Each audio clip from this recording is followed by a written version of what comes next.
নবী মুহাম্মদুর রাসূলুল্লাহ সাল্লাল্লাহু আলাইহি ওয়াসাল্লাম হাদিস শরীফের ভিতরে বলেছেন, বাবা সাহাবী, আল্লাহ পাকের নবী ইয়াকুব আলাইহিস সালাম তিনি অত্যন্ত আল্লাহ ওয়ালা বান্দা ছিলেন। তার দুটো স্ত্রী ছিল, এক স্ত্রীর 10টা বাচ্চা আর স্ত্রীর 2টা বাচ্চা। ওই যে স্ত্রীর 2টা বাচ্চা, ওদের ভিতরে যে ভাইটা বড় ছিল, ওই ভাইটার নাম ছিল ইউসুফ। নবী ইউসুফ আলাইহিস সালাম 7 বছর বয়সে নবী ইউসুফ ঘুম থেকে উঠে সকালবেলা আব্বাকে লক্ষ্য করে বললেন, ইন্নি রাআইতু 11 কাওকাবান, ইন্নি রাআইতু 11 কাওকাবান ওয়াশ-শামসা ওয়াল কামারা রাআইতুহুম লি সাজিদিন।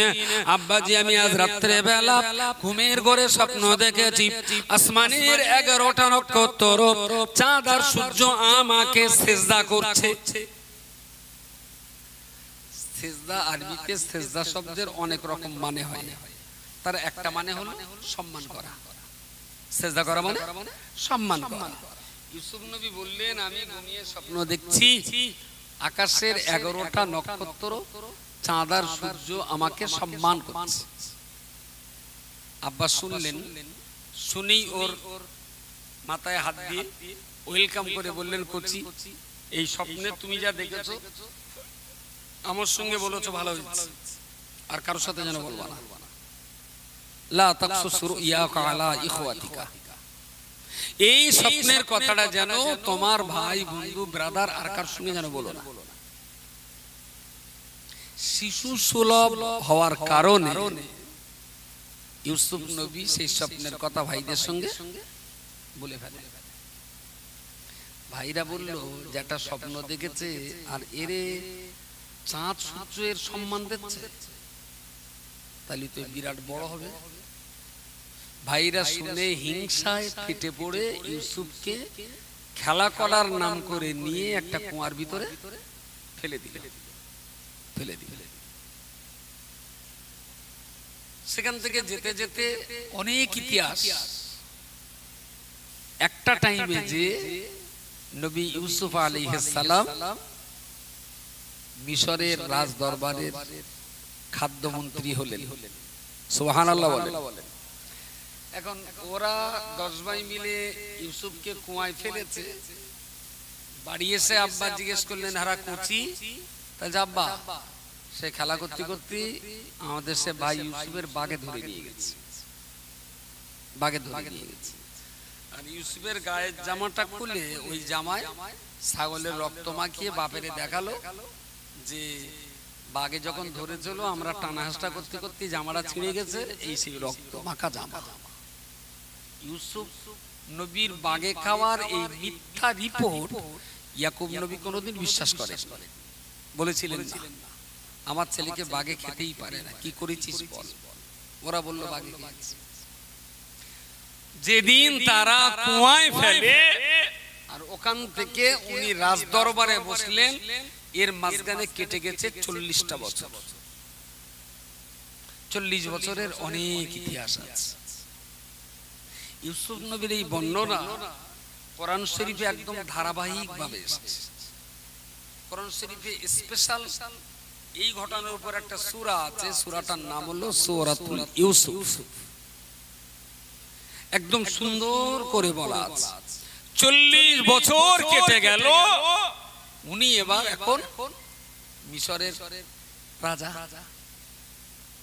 দেশে যখন অভাব অনটন দেখা দিল, ইউসুফ নবী তখন ঘোষণা করলেন যে মিশরের যে যেখানে বাস করুক না কেন, কার বাড়িতে কজন খানেওয়ালা আছে সেগুলো সব নাম ঠিকানা লিখে দিয়ে যাক, আর ওরা মাসে মাসে রাজ দরবার থেকে পরিমাণ মতো খাবার নিয়ে যাক। অল্প অল্প খাবার খেয়ে সবাই এখন বেঁচে থাকে। এখন মহামারী চলছে। পরপর 7 বছর মিশরে, আরে আমরা যেটাকে খরা বলি, তার মানে দেশে কোনো খাবার উৎপাদন হয়নি, কোনো খাবার উৎপাদন হয়নি। এই 7 বছর ধরে মানুষ রাজ দরবার থেকে খাবার এনে এনে খেত। আমি যতদূর জানি, এই যে বাড়ির ফ্যামিলি মেম্বার হিসাব করে খাবার দেওয়া, যেটাকে আমরা রেশন সিস্টেম বলি, পৃথিবীতে এই রেশন সিস্টেম প্রথম শুরু হয় ইউসুফ নবীর জামানায়। উনি ওই রেশন কার্ড করে সবাইকে খাবারের অভাব তো যথারীতি এদের বাড়িও ইয়াকুব নবীর পরিবারেও খাবারের অভাব। এরা 10 ভাই অনেক রাস্তা হেঁটে হেঁটে হেঁটে হেঁটে রাজদরবারে গিয়েছেন খাবার নেবেন। সবাই যখন খাবার নিতে এসেছে এরাও খাবার নিতে এসেছে। এখন খাবার দেওয়ার সময় ইউসুফ নবীর চোখ পড়েছে, এরা 10 জন চেনা চেনা লাগে, কাছাকাছি হয়ে ওদের দেখে শুনে মাঝখানের দূরত্ব কতটা, কবছরে 40 বছর পরে যদি ভাই ভাইকে দেখে হঠাৎ কি চিনতে পারবে? একটু সময় লাগবে। বাচ্চাবেলা থেকে আরে আজকে 40 বছর কেটে গেছে, কিন্তু উনি চিনতে পেরেছেন যারা ভাই। ওভার স্যাঙ্গুইন হওয়ার জন্য আস্তে আস্তে তাদের কাছে যে বিভিন্ন কথাবার্তা বলতে বললেন, তা তোমরা 10 জন এসছো, তা কজনের খাবার নেই? তা বলছে আমরা এখানে 10 জন আছি, আর বাড়ি আব্বা মা আছে, আর বাড়ি একটা ছোট ভাই আছে, আমাদের মোট 13 জনের খাবার দেন। তা বলছে তোমরা পরিবারের 13 জন লোক? তা বলছে কেডা কেডা? তা বলছে আমার আব্বা মা আর একটা ভাই আছে, আর এই আমরা 10 জন। তা বলছে তোমরা তাহলে 11 ভাই? তা বলছে না, আমরা 12 ভাই ছিলাম, ছোট বয়সে একটা ভাইকে জঙ্গলে বাঘে ধরে নিয়ে গেছিলাম। চেনার আর কোনো অসুবিধা? একদম ক্লিয়ার। উনি যথারীতি খুব যত্ন করে ওদেরকে খাবারটা সব দিলেন, আরো রাজদরবারেরকে খাইয়ে আদর যত্ন করে দিলেন, আর বাড়িতে অন্যদের যা মাল দিলেন তার চেয়ে আরো বেশি দিলেন। দিয়ে বললেন সামনের দিন যখন আসবেন আপনাদের ছোট ভাইটাকেও সঙ্গে আনবেন। তাহলে ঠিক আছে। এখন ইনি যে এত কথা বলছেন, খবর নিচ্ছেন, এরা 10টা ওদের কোনো হিসেব নেই। যথারীতি বাড়ি এসছে, সেই খাবার খাচ্ছে, খেতে খেতে 1 মাসের ভিতরে খাবার ফুরিয়ে গেছে। এবার আবার যেতে হবে আনতে। আব্বা রেখে ধরে যাবা, এই যে রাজামশাই খাবার দিয়েছে না, ওই রাজামশাই ছোট ভাইটা নিয়ে যেতে বলেছে। ইয়াকুব নবী বললেন শোন, আমি না খেয়ে যদি মরেও যাই, একটা ছেলে তো তারা সর্বনাশ করেছিস, এইটার আমি আর হাতছাড়া করবো না। তাহলে আব্বা বিশ্বাস করো, তোমার ছেলেটার দাও, আমরা কোনো ক্ষতি হবে না, আমরা ওর একদম খুব যত্ন করে নিয়ে যাবো। বলছে না, তাহলে রাজামশাই কিন্তু তাহলে খাবার দেবে না, ছোট ভাইটার না নিয়ে গেলে কিন্তু খাবার দেবে না বলেছে। উনি তো দেবেন না কোনো মতে, আর এরা 10 ভাই কোনো মতেই শুনবে না। শেষমেশ খাবার মামলা, বাড়িতে খাবার কিছু তো নেই, ইয়াকুব নবী দিলেন। যথারীতি ওরা রাজদরবারে কয়েক সপ্তাহ ধরে হেঁটে হেঁটে হেঁটে হেঁটে পৌঁছালেন, গেলেন সেখানে। ইউসুফ নবী দূর থেকে দেখেই বুঝতে পেরেছে ওই ছোট ভাই আর ইউসুফ এরা দুটো হলো এক মায়ের, আর এই 10টা জালি 10টা হলো আর এক মায়ের। বনিয়ামিন আর ইউসুফ এনারও দুজন এক মায়ের। উনি দেখতে পেয়ে লোক পাঠিয়ে উনি ছোট্টারে ডেকে আলাদা ঘরে নিয়ে নিলেন, ঘরে নিয়ে নিলেন, নিয়ে খুব ভালো করে কথাবার্তা বললেন। উনি চিনতে পেরেছেন যে এইটাই আমার ভাই, কিন্তু বনিয়ামিনকে তখনও ধরা দেননি, আর বনিয়ামিনও বুঝতে পারেনি যে ইউসুফ আমার ভাই, এই সেই ভাই। অনেকদিন পরে দেখেছ তো ছোট ভাইটারে হাত ছাড়া করে, কোনো মতে হাত ছাড়া করতে যাচ্ছে না, কিন্তু রাখবে কি করে কোনো লাইনও পাচ্ছে না। শেষমেশ করলেন কি, ওরা মোট 11টা বস্তায় মাল নিয়ে যাবে। ইউসুফ নবী একজনকে দিয়ে একটু হিকমতের সঙ্গে যে পাত্র দিয়ে খাবার তুলে তুলে বস্তা ভর্তি করা হচ্ছিল, ওই পাত্রটা বনিয়ামিনের বস্তার ভেতরে দিয়ে মুখ দিয়ে দিয়েছে। বুঝতে পারেন? এরা 11 ভাই বস্তা ঘাড়ে তুলে কিছু দূর যেতে না যেতে সুম্মা আযানা মুআযযিনুন আইয়াতুল ঈরু ইন্নাহুম লাসারিকুন, চিৎকার করে একজন বললেন দাঁড়াও, কোথায় যাচ্ছ তোমরা? তো বলছে কেন? বলছে আমরা যে পাত্র দিয়ে খাবার তুলছিলাম তোমরা তো সেই পাত্রটা চুরি করে নিয়ে যাচ্ছ। আসলে ওরা তো চোর না, এটা হিকমতের সঙ্গে ঢুকিয়ে দেওয়া হয়েছে। ওরা বললো না না আমরা নেই। বলছে যদি তোমাদের বস্তায় পাওয়া যায়, তাহলে যদি আমাদের বস্তায় পাওয়া যায় তাহলে যার বস্তায় পাওয়া যাবে আপনি তার শাস্তি দেবেন। এখন খুলতে খুলতে খুলতে খুলতে বনিয়ামিন বস্তায় পাওয়া গেল। তাহলে বনিয়ামিনের এখন শাস্তি স্বরূপ রাজ দরবারে রাখতে হবে জেলের ভেতরে। এরা 10টা তখন আহ্বান চলছে রাজামশাই, আর সেই ছোট ভাইটা একটা ভাই বাঘে খাওয়ার পর না আব্বা এই ভাইটার বিরাট যত্ন করে, খুব বলে কই আজকে নিলাম, তা ওরে যদি বাড়ি না নিয়ে যেতে পারি তা আমার আব্বা বলো কেঁদে কেঁদে মরিয়ে যাবে। তা আমার ছোট ভাইটা ছেড়ে ওর বদলে নাই আমাদের 2-3 জনের রাখে। তা বলছে না, যে চুরি করেছে তারই রাখা। আসলে ইউসুফ নবী আলাইহিস সালাম ওকে তো যেভাবে হোক নিজের কাছে রাখবেন, ওকে তো টাকার চেষ্টা করছে। এখন ইউসুফের বিনিময়ে এরা 10টাও যদি থাকে ইউসুফ নবী তাতে তো রাজি হবে না। যে বনিয়ামিন ছেড়ে দেন আমরা 10 জন থাকছি, তাতে তো ইউসুফ নবীর ইচ্ছা তো করবে না, ইচ্ছা ছোটটারে কাছে রাখা। এরা যখন বিশাল কান্নাকাটি করছে, হযরত ইউসুফ আলাইহিস সালাম বাদশা জাহাপানা নিজের পরনের একটা জামা গায়ের থেকে খুলে দিয়ে এদের 10টার হাতে দিয়ে বললেন, ছোট ভাইটার জন্য যদি তোমার বাবা বিরাট কাঁদে, যদি খুব কাঁদে, তাহলে আমার এই জামাটা তোমার বাপের মাথায় দিয়ে দিও, বাপের মাথায় দিয়ে দিও। তখন ওদের সাড় হচ্ছে না যে কাঁদবে আমার বাপ আর জামা দিচ্ছে রাজা, কেসটা কি? তখন ওদের কোনো হিসেব জামা নিয়ে বাড়ি যাচ্ছে, চিন্তা করতে বলছে আব্বা কি যে হয় বলদিন দেখে।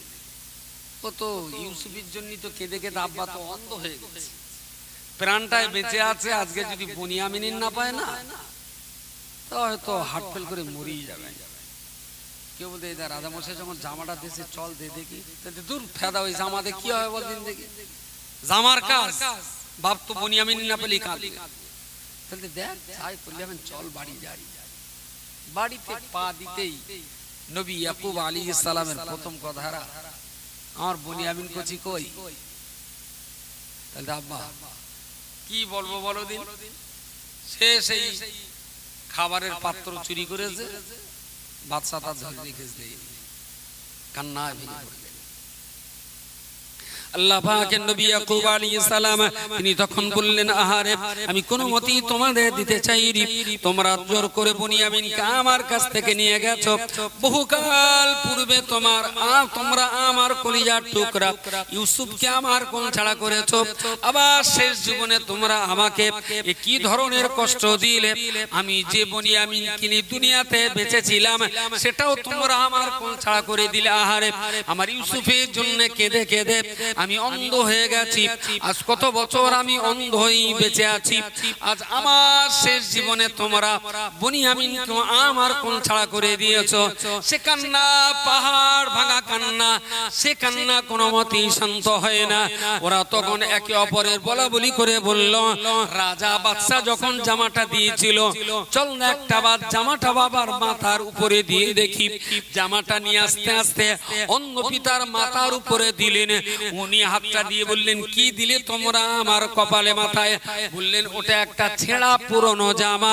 উনি জামাটা মাথায় হাত দিয়ে নিলেন, মুখের উপরে পড়ার সঙ্গে সঙ্গে বললেন, ইন্নী লা আজিদু রিহা ইউসুফা, ইন্নী লা আজিদু রিহা ইউসুফা, সত্যি করে তোমরা বলো এই জামা কোথায় তোমরা পেয়েছো, কে এই জামা দিয়েছে? বলে কেন আব্বা কি ব্যাপার? নবী ইয়াকুব আলাইহিস সালাম বললেন, ইন্নী লা আজিদু রিহা ইউসুফা, এই জামার ভিতরে আমি আমার কলিজার টুকরা সন্তান ইউসুফের গায়ের ঘামের গন্ধ পাচ্ছি। সুবহানাল্লাহ বলেন, একটু জোরে বলেন সুবহানাল্লাহ। লা আজিদু রিহা ইউসুফা বলেন এই জামায় ইউসুফের ঘামের গন্ধ পাচ্ছে। একবার কি ভেবে দেখেছেন একটা বাপ তার সন্তানের প্রতি কত গভীর যত্নবান না হলে 40 বছর পরেও সন্তানের গায়ের ঘামের গন্ধ বাবা মনে রাখতে পারে? এই ব্যাপারটা কি আজকের দিনের চ্যাংড়া ছেলেরা কি বুঝতে চায় যে সন্তানের প্রতি বাপের মায়া মমতার কত গভীরতা? এক আধ বছর 40 বছর যে ছেলে কোল ছাড়া, সেই ছেলের কোথায় মিশরের রাজদরবার আর কোথায় কেনান শহর, এত দূর রয়েছে। সময় কেটে গেছে 40টা বছর। 40 বছর পরেও ছেলের জামা বাপ নাকে দিতেই বললেন, এই জামায় ইউসুফের গায়ের গন্ধ বেরোচ্ছে। ঠিক করে বল, জামাটা পেয়েছিস কোথায়? তা বলছে রাজা দিয়েছেন। বলে তোরা যতই রাজা বলিস, এই জামাটা যে লোক গায়ে দেয় সেই লোকটাই আমার কলিজার টুকরা ইউসুফ। জোরে বলুন সুবহানাল্লাহ। দেখা হয়নি কোথায় সামজেস, কোথায় কেনান আর কোথায় মিশরের রাজদরবার। ওরা বললে আব্বা ইউসুফ এখনো, আরে তুমি তোমার 40 বছর ধরে বলে আসছি তার বাগে গেছে। বলছে না, আমারও ছেলে বাগে গাওয়া ছিল না। ঠিক করে বল জামা কার? তাহলে মিশরের রাজা। তাহলে সত্যি যদি রাজার জামা হয় তাহলে ও রাজাই হলো আমার ছেলে ইউসুফ। আজকের দিনের বেটাদের, ছেলেদের, মেয়েদের ভাবা উচিত যে সন্তানের প্রতি বাপের প্রেম, ভালোবাসা, মহব্বতের কত গভীর মহব্বত না থাকলে একটা বাবা তার সন্তানের গায়ের ঘাম 40 বছর মনে রাখতে পারে। কিন্তু খুব দুর্ভাগ্যজনক সত্য কথা হলো, আজকের দিনের ছেলেরা আদেও ভাবতেই চায় না যে বাপ আমাকে কতটা ভালোবাসে। মূল্যায়ন করতেই চায় না যে পিতামাতা আমাদেরকে কলিজার কোন জায়গায় দিয়ে রেখেছে। মেয়েটা চলে গেছে, পছন্দ মতন বিয়ে করে পালিয়ে গেছে। বাবা পুলিশ, ক্ষমতার জোরে সেই মেয়ে তুলে এনেছে স্থানীয় থানায়। যথারীতি উনি আরেক থানার পুলিশ, যে থানা এরিয়ায় ওনার বাড়ি সেই থানায় মেয়ে চলে এসেছে, পুলিশ তুলে এনেছে। এ ওসিও গেছে সেই থানার ওসির ঘরে। তা ওই থানার ওসি মেয়েকে জিজ্ঞেস করছে, এই লোকটা চেনো? তা বলছে হ্যাঁ, ওটা আমার বাবা। বলছে তোমার বাবা কাঁদছে কার জন্য বলো তো? বলছে আমার জন্য। তাহলে তুমি বুঝতে পেরেছো তোমার জন্য কাঁদছে? বলছে বলছে তোমার বাবা কিন্তু চাইছেন যে তুমি এখন তোমার বাবার সঙ্গে বাড়ি যাও। তা মেয়েটা বলছে স্যার আমার বাবাকে বলে দেন আমার জীবনের সুখ শান্তি আমি বেছে নিয়েছি, বাবাকে খালি হাতেই বাড়ি যেতে আসবে। আচ্ছা, সন্তান কি একবারও বোঝার চেষ্টা করেছে যে বাপ তাকে কতটা ভালোবাসে? বোঝার চেষ্টা? ছেলে সায়না হয়েছে, বাপ একটা মেয়ে দেখেছে, ছেলেকে বিয়ে দেবে। বাড়ি এসে বড় মামার ডেকে বলে, বৌমা রশিদের একটু বলো দিন, এর একটা মেয়ে দেখে এসছি তো বিয়ে শাদী।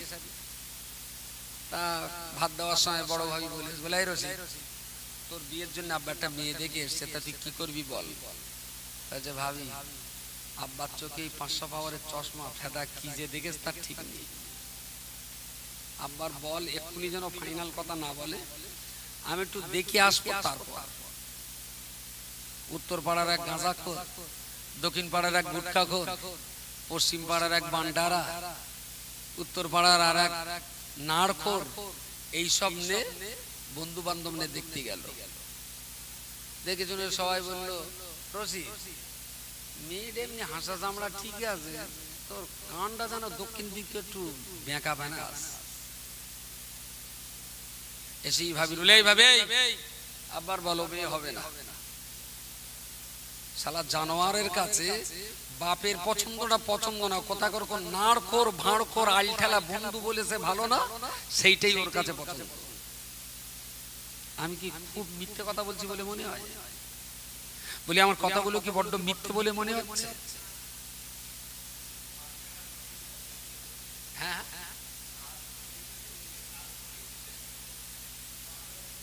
তাহলে একটা সন্তানের ভবিষ্যতের ভালাই, সন্তানের কল্যাণ আর উপকার, সন্তানের সুখ শান্তি আর ভোগ বিলাসিতা একটা বাপ যতটা ভাবে, বন্ধুরা কি তার কানা পরিমাণ ভাবতে পারে? কানাকড়ি পরিমাণ।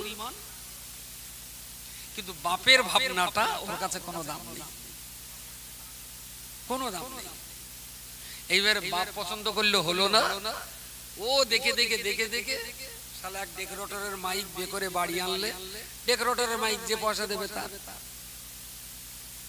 এরা পয়সা দিয়েছে বলে আজকে সভা হচ্ছে, কালকে আবার যারা পয়সা দেবে গিয়ে কীর্তন হবে এই মাইক, পরশু দিন আবার আর এক লোক পয়সা দেবে সেদিনকে আবার এই মাইকি ফকিরে গান হবে, তারপর দিন আবার এই মাইকি যারা পয়সা দেবে ফাংশন হবে। ও দেখে দেখে মোটামুটি একটা ভাড়ার মাইক আনলে বন্ধু বান্ধব সবাই ভাগে যোগে খাচ্ছে, কোনো অসুবিধা নেই। শালা পৃথিবীতে মানব জাতির ভিতরে বাপ মার চাইতে কেউ যদি অন্যকে বেশি আপন ভাবে, তার মতন গাধা আর দুটো আছে বলে আমার মনে হয় না।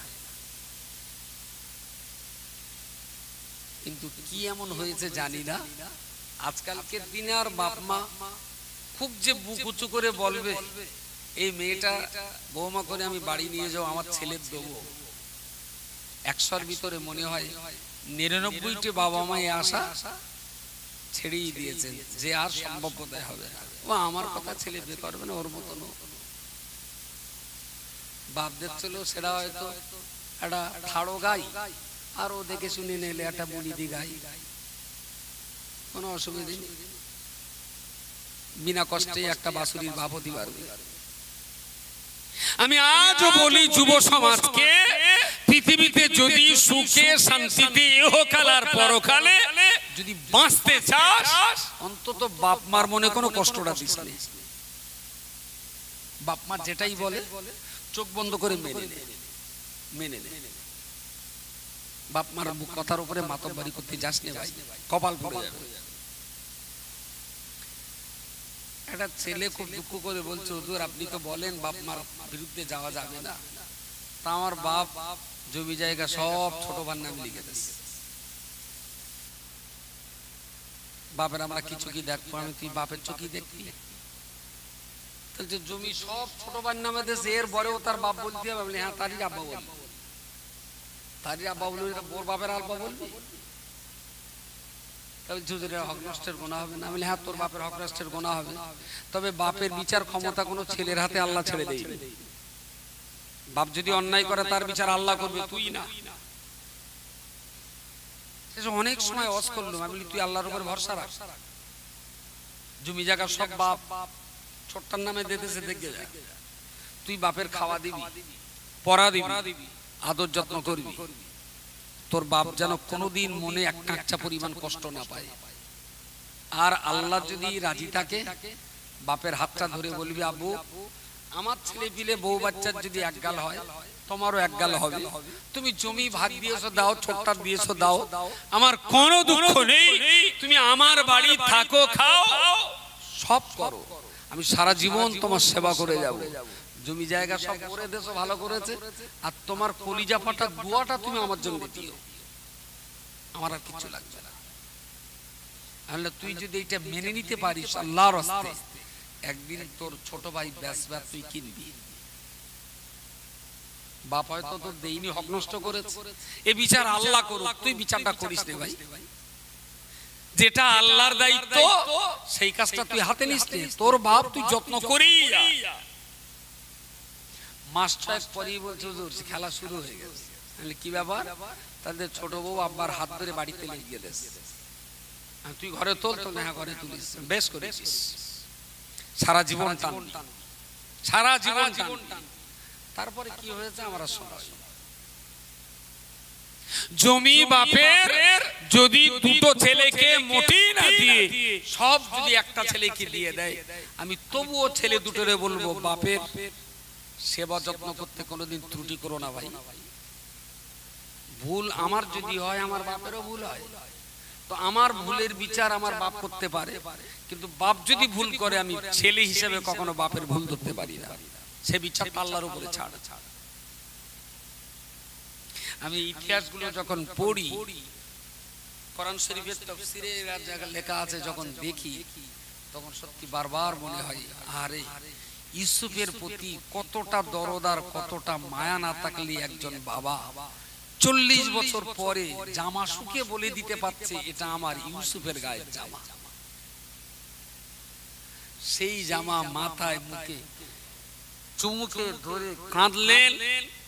একটা টাইমে দেখা গেল আল্লাহর মেহেরবানিতে ইউসুফ নবীর জামা গায়ে মাথায় মুখে ঘষার পরে আল্লাহ ইয়াকুব নবীর চোখের দৃষ্টি শক্তিটা ফিরিয়ে দিয়েছেন। বলুন সুবহানাল্লাহ।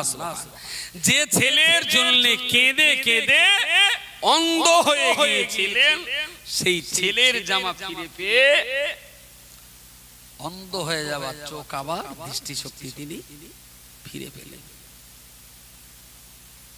এইবারে খাবার পুরনো দূরে, এক সবে তো খাবার এনেছে, এখন 1 মাস লাগবে পুরোটি।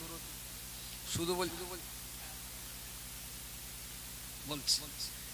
তো ইউসুফ নবী বললেন, এ দেখো তোমার চলো না, আমার একটু যে রাজার কাছ থেকে খাবার নিয়ে সে রাজার কাছে নিয়ে চলো। তো আব্বা খাবার পুরো, তাহলে কোকা একটু তাড়াতাড়ি চল, খাবার আছে, তাও বলছে একটু তাড়াতাড়ি দিয়ে চলো। কেন? ইউসুফের ঘ্রাণ নাকে আসতে ইউসুফকে না দেখা পর্যন্ত দুনিয়ার শান্ত হতে পারছে না। যথারীতি চলে গেলেন রাজ দরবারে। ওরা 10 ভাই, আর বনিয়ামিন তো আগে থেকেই আছে, আর ইনি সঙ্গে নিলেন মাকে, আব্বা আম্মা, 10 ভাই চলে গেলেন রাজ দরবারে। ইউসুফ নবী দূর থেকে দেখেই বুঝতে পেরেছে এরা 10 জন তো সেই তারা, আর ওইটা হলো আব্বা, আর পাশে আছে মা। বিশাল আনন্দ হচ্ছে কিন্তু এবারে রাজ দরবারে বসে যত না আনন্দ, 40 বছর পর আজকে বাপ মাকে ফিরে পাচ্ছেন। তো সঙ্গে সঙ্গে উনি রাজ দরবারের কর্মচারীকে বলে দিলেন যে ওই বয়স্ক নারী আর পুরুষ ওনাদের 2 জনকে অমুক ঘরে ঢোকাও, আর এদের 10 জনকে অমুক ঘরে ঢোকাও। যথারীতি এনে ঘরে ঢুকিয়ে দিয়েছে। আব্বা মার সঙ্গে তখনও দেখা করেনি, এই 10টার কাছে গেছে। 10টারে যে ঘরে বসিয়েছিলেন উনি সেই ঘরে ঢুকলেন। ইউসুফ নবী ঢুকে বলেন, আচ্ছা বলো যে খাবার টাবার নিয়ে গেছিলে ঠিকঠাক খেয়েছো সবাই? বলছে হ্যাঁ। তা তোমাদের আব্বা আম্মা এসছে সঙ্গে? তা বলছে হ্যাঁ। তো তা বলো, তা তোমরা সব ভাই এসছো? তা বলছে হ্যাঁ, সে সব ভাই আসবো কি করে, একটা তো আপনার কাছে ছিল আগে থেকে, 1 মাস ধরে আপনার কাছে রয়েছে। বলো আচ্ছা, একটা রয়েছে, আর তোমরা 10 জন? তা বলছে ও তাহলে তোমরা মোট 11 ভাই। বলছে না না, সে আগের দিন বলিলাম একটা ভাইয়ের বাগে খেয়েছে। তো আচ্ছা আচ্ছা আচ্ছা, তাহলে একটার বাগে খেয়েছে? তা বলছে যেটার বাগে খেয়েছে তার নাম কি? তা বলছে ওর নাম ছিল ইউসুফ। তো বলছে যে বাঘটা খেয়েছিল সে বাঘটা কি বিরাট বড় বাঘ? তা বলছে হ্যাঁ, সে বিশাল বড়। তা বলছে যে বাঘটা ধরে যাচ্ছিল তা তোমরা তখন সে বাঘের সঙ্গে একটু লড়াই টড়াই করোনি? তা বলছে হ্যাঁ, লড়াই করিলাম, লড়াই করে সেই জামাটা ছিঁড়ে আনতে পেরিলাম, ইউসুফেরা রাখতে পারিনি। তা বলছে আচ্ছা আচ্ছা, সে বাঘের সঙ্গে যখন লড়াই করলো বাঘটা ইউসুফকে নিয়ে গেল, তা তোমাদের কোনো বাঘের আঁচড় টাচড় লাগিয়ে কারুর গায়ে? তার মানে খুঁটিয়ে খুঁটিয়ে জিজ্ঞেস করছেন, আর ওরা সমান তালে মিথ্যে কথা বলেই যাচ্ছে। তো বলছে হ্যাঁ, বাঘ হাতা মেরোলো, আমি তার আগে পেলিয়ে এলাম। তাহলে তো আচ্ছা আচ্ছা, তা এরকম একটা বাচ্চা ছেলে, তা তোমরা তখন ওই যে ইউসুফটার বাঘে ধরেছিল, তা তোমরা কি তার চেয়ে বড় ছিলে না ছোট ছিল? তাহলে না, আমরা হচ্ছে বড় ছিলাম। বাঘ ইউসুফের গায়ে তো গোস্ত কম হবে, তোমরা তো বড়, তা বাঘটা একটু হাবলা বানাছিল, যার জন্য বড়টা না ধরে ছোটটা ধরলো। বুঝতে পারেন? এরা তখন এত কুটি কুটি এত জিজ্ঞেস করতে পারেন। যেই তাহলে মনে হচ্ছে খবর খারাপ। বলছে কি? তাহলে সেই জামানে যখন বাপের মাথায় দিলাম, বাপ বলেছিল যে জামার ভিতরে ইউসুফের গায়ের গন্ধ পাওয়া যাচ্ছে, তাহলে মনে হচ্ছে আব্বার কথাটাই ঠিক। তখন কড়ার গলা আস্তে আস্তে আস্তে আস্তে শুকিয়ে যাচ্ছে, আওয়াজ আর বেরোয় না। সত্যি যদি ইউসুফ হয় তাহলে আমরাই তো কুয়ায় ফেলে দিলাম। পরিস্থিতি এখন কোথায় দাঁড়াবে? এর ভিতরে একজন একটু সাহস করে ইউসুফ নবীকে ওইদিকে জিজ্ঞেস করলেন, হাল আনতা ইউসুফ, হাল আনতা ইউসুফ। বলছে আমার সন্দেহ হচ্ছে আপনি কি আমাদের সেই ভাই ইউসুফ? আল্লাহ নবী ইউসুফ আলাইহিস সালাম রাজদরবারের রাজ সিংহাসনে বসে 10টা ভাইয়ের দিকে তাকিয়ে বললেন, ক্বালা আনা ইউসুফ। হ্যাঁ হ্যাঁ, সত্যি কথাই তুমি বলেছো। তোমরা যে ভাইটাকে বাগে খাওয়ার কথা বলেছো, আমি হলাম তোমাদের সেই বাগে ধরা ভাই, আমার নাম হলো ইউসুফ। এদের 10টার চোখ বুকের অবস্থা, দৃষ্টিশক্তি দাঁড়িয়ে গেছে, গালে আর রা শব্দ চলে না। যে আমরাই যারে ধরে কুয়ায় ফেলেছিলাম, ভেবেছিলাম মরিয়ে গেছে, সেই ভাই আজকে রাজ দরবারে।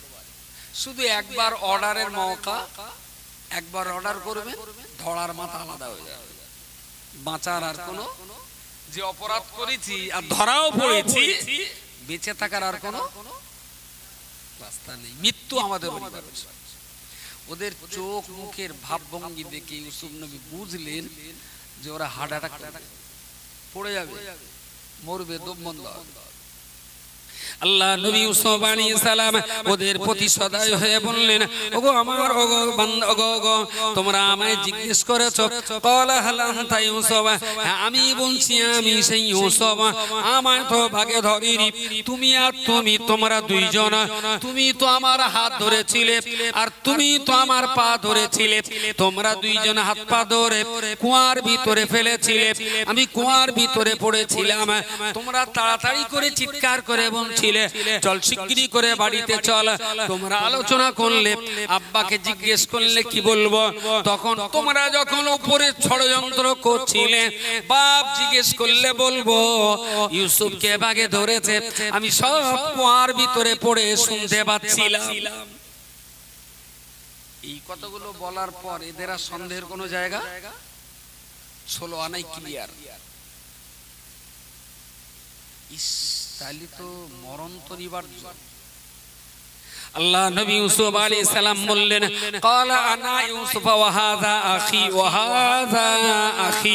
বললেন আমি হলাম ইউসুফ, আর তোমরা 10 জন যারা দাঁড়িয়ে রয়েছো, তোমরা হলে আমার ভাই, আমার ভাই, আমার ভাই।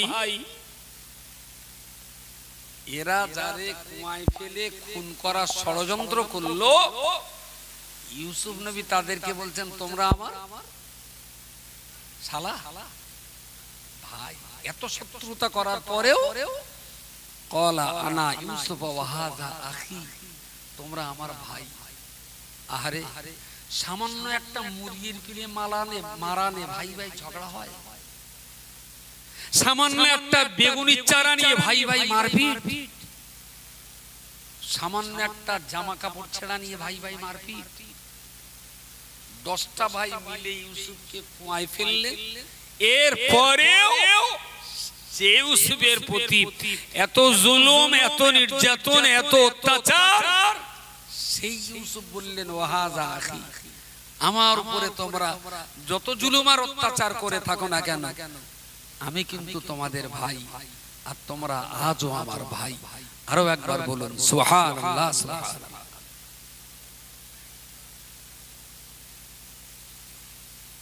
যে তারিখে 40 বছর বিরহ যন্ত্রণার পর বাপ মা ইউসুফকে ফিরে পেলেন, ইউসুফ বাপ মাকে ফিরে পেলেন, সেটা ছিলেন মুহররম মাসের 10 তারিখ।